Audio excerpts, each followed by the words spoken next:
I'd like to talk about how significant it is to really develop and accelerate processing skills in young children.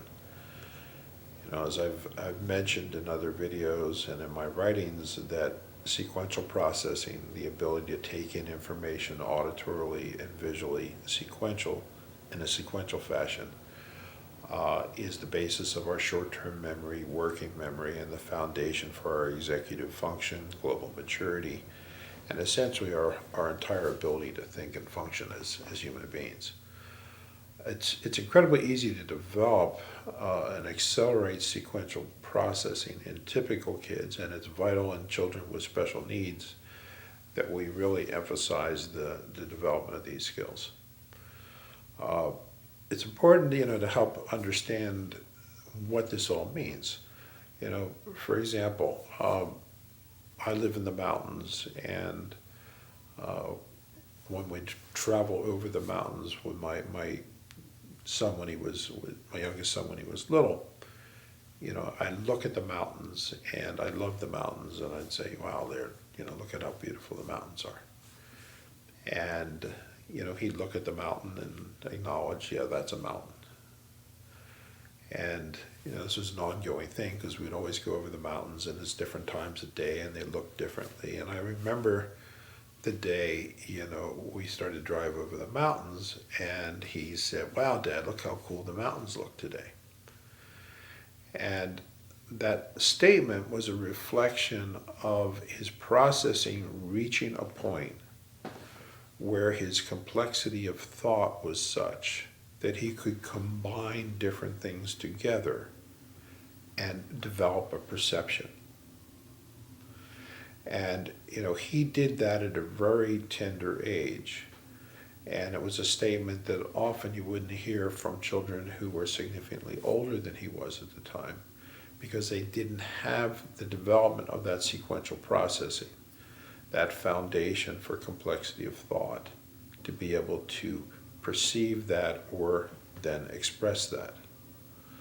I recently had another experience.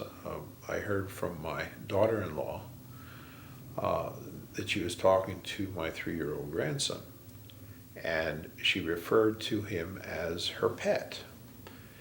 And Brendan's response to that was, this is a 3-year-old, mind you, I'm not a pet. I'm a diamond with a golden butt. Now, that's a pretty interesting response. And if we look at what was required to produce that response, all right, he had to conceptually understand pet, all right, being referred to as a pet. Okay, he's a child, he's not a pet, they have pets, he understands the difference and understands that significance, all right. He had to understand what a diamond was, and the significance of a diamond is something of value, all right, and equate himself to something of value. And then throwing in the golden butt on top of that, where we don't quite know where he picked up butt, but they use that term. On top of that adds another layer of complexity of thought onto that. So it's cool to say, okay, we have a 3-year-old whose processing is close to a 5.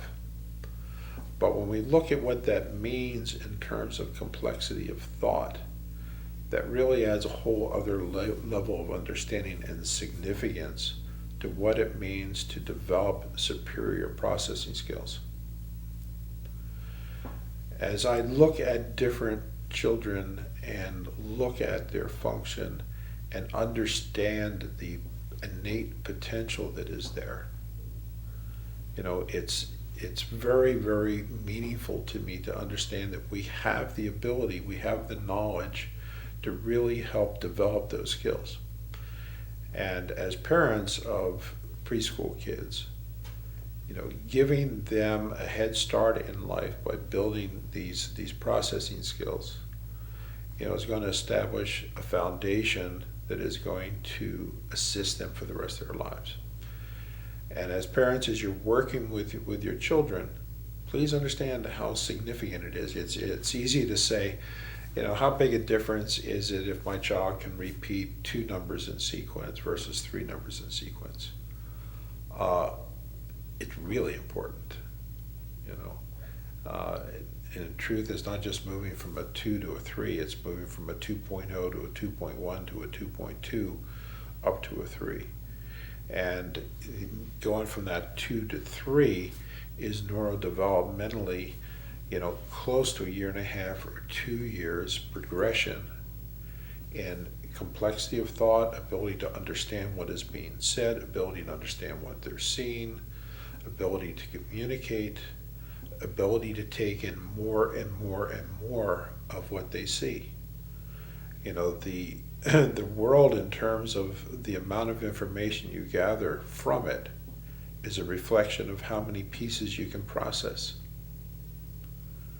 If your processing is low, things are pretty simplistic.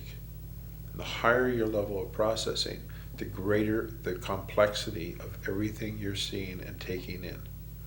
So just what you learn from looking around a room with higher processing skills is significantly, if not dramatically, greater than what it is if you have lower skills. So again, it's just another example of how important sequential processing is, how much of a foundation it is for building short-term memory, working memory, executive thought, global maturity, and the ability to think. Thanks.